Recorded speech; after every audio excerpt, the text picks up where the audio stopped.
కర్రెగుట్టల్లో combing చేసినా, భారత భూభాగంలో ఎక్కడ కూంబింగ్ చేసినా, ఆపరేషన్ కగారైనా, అంతకుముందు గ్రీన్ హాంట్, ఆపరేషన్ ప్రహారు, సమాధానం, ఇవన్నీ కూడా ఆదివాసుల మీద, ఈ దేశ మూలవాసుల మీద యుద్ధం చేయడం. ఈ దేశ మూలవాసుల మీద యుద్ధం చేసే హక్కు ఈ పాలకులకు లేదు.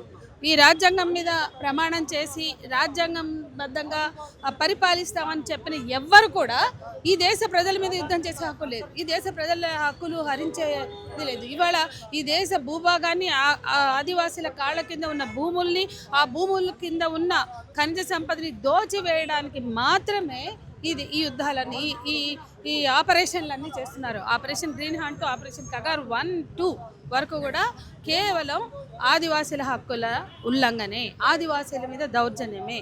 యుద్ధం ప్రజల మీద చేస్తున్నారు. సిగ్గుపడాలి. ప్రజాస్వామ్యయుతంగా ఎన్నికల్లో గెలిచిన ఏ పాలకులైనా, ఏ ప్రభుత్వమైనా రాజ్యాంగం మీద ప్రమాణం చేసి అధికారంలోకి వచ్చి సిగ్గుపడాలా.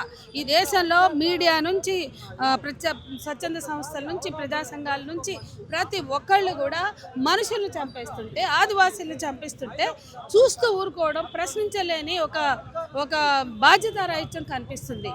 కాబట్టి ఈ దేశ కోర్టులు స్పందించాలా, ఈ దేశ ప్రజాస్వామ్య వ్యవస్థలు స్పందించాలా, ఈ దేశ పౌర సమాజం స్పందించాలా. ఇది ప్రజల మీద యుద్ధం. అది కూడా అమాయకులైన, ఏ అభివృద్ధికి నోచుకొని ఇంతకాలము అన్నిటికీ దూరంగా ఉండి తమ బతుకు తామే బతికిన వాళ్ళని చంపేసి అక్కడ పోయి త్రివర్ణ పతాకాలను ఎగరేస్తున్నారంటే ఇది పాలకుల అజ్ఞానం, అహంకారం, బాధ్యత రహితం. మార్చి 35 కల్లా మారణం అయితే ఆగదని కూడా చెప్పి, ఒకవేళ చర్చిద్దామని చెప్పినా కానీ చర్చలు ఏం లేవు చెప్పి ఆపరేషన్ కగార్ని అయితే అట్లనే ఉంచుతున్నారు కదా, ఏం చెప్తారు? ఆపరేషన్ కగార్ని కొనసాగించడమే కావచ్చు. ఈరోజు ఆపరేషన్లు, కగార్లు, రకరకాల పేర్లతోటి దేనికోసం చేస్తున్నారు అనేది మనం గమనించాలి. అది ఖచ్చితంగా ఖనిజ సంపదని బహుళజాతి కంపెనీలకి, ఆదానీలకి, అంబానీలకి కట్టబెట్టడానికి. ఈ స్థితిలో జరుగుతున్న ఈ మారణహోమాన్ని అడ్డుకోవాల్సిన బాధ్యత ప్రతి పౌరులకు కూడా ఉన్నది. ఆదివాసీ బిడ్డ, ఆదివాసుల మీద ఇంత పెద్ద దారుణం యుద్ధం జరుగుతుంటే కూడా ఎందుకు మౌనం? అంటే ఆమె ఆదివాసులకు ప్రాతినిధ్యం వహించట్లా, ఆమె అధికారానికి ప్రాతినిధ్యం వహిస్తుంది. ఆమె ఆదివాసీ బిడ్డగా చెప్పుకుంటుంది, ఎక్స్ నక్సలైట్గా చెప్పుకుంటుంది. కానీ ఆమె ఈ రోజు ఆదివాసీల మీద మారణ హోమాన్ని ఖండించలేకపోతుంది.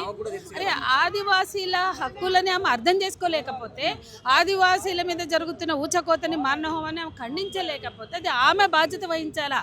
దాన్ని మేమందరం కూడా ఆదివాసీ బిడ్డలుగా ఉన్న ఎవరైనా ప్రశ్నించాలి, నిలదీయాలి, ఖండించాలి అని చెప్తున్నాం. ఆదివాసీ ఏతరుల అయిన మేము ఇన్ని కేసులు, ఊపాలంటి కేసులు పెట్టినా కూడా ఈరోజు వచ్చి మాట్లాడుతున్నాం అంటే మా బాధ్యత అనుకుని మేము మాట్లాడుతున్నాం. ఆ బాధ్యత ఫీల్ కాకపోతే అది ఆమెను అడగండి, దయచేసి ఆమెని ప్రశ్నించండి. ఏ ఆదివాసీ బిడ్డ అయినా ఆదివాసీల ఊచకొత్త. ఇవాళ మన ఉత్తర తెలంగాణలో బీజేపీ వచ్చింది, ఆదివాసీలకు అనేక హామీలు ఇచ్చి.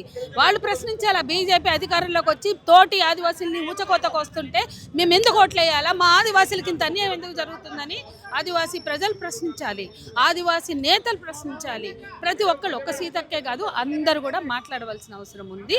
ఇవాళ మన ప్రజల మీద యుద్ధం చేసి మన ప్రజలు ఊచకోతకు వస్తుంటే మనం మాట్లాడలేనటువంటి ఈ బలహీనతనే ఇవాళ పాలకులు ఆసరాగా తీసుకుంటున్నారు. ఖచ్చితంగా మనిషి అన్నవాళ్ళు, బుద్ధిజీవులు అన్నవాళ్ళు ప్రశ్నించాలి. ఒక సీతక్కేంటి, ఏ ఆదివాసీ బిడ్డ అయినా ప్రశ్నించాలి. కీలక నేతలు కూడా ఇంతవరకు కూడా లొంగిపోయిన పరిస్థితి కూడా ఉంది. వాళ్ళు ఇప్పటికి కూడా కర్రెగుట్టలో ఉన్నారని చెప్పి కూడా సమాచారం మేరకు వాళ్ళందరూ కూడా కూమింగ్ అయితే చేస్తూనే ఉన్నారు. మరి వాళ్ళందరూ ఏం చెప్పదు? కీలక నేతలు బతకాలని కోరుకున్నాం. 40 ఏళ్ళు, 50 ఏళ్ళు తమ జీవితాలను త్యాగం చేసి ప్రజల కోసం ఇప్పటికీ కూడా నిలబడిన వాళ్ళని రక్షించుకోవడం కోసం ప్రతి వాళ్ళు ఆలోచించాలి. వాళ్ళని ఇప్పుడు కొంతమంది లొంగిపోయారు, మిగతా వాళ్ళు కూడా అవకాశం ఉంటే బయటకు వస్తామంటే రానివ్వాలి. లేదా మేము ప్రజల కోసం నిలబడతామంటే వాళ్ళని వేటాడి చంపడం, ఈ వేటలు ఆపాలి, ఆపరేషన్ కగార్ని ఆపాలి అనేది మేము కోరుకుంటున్నాం.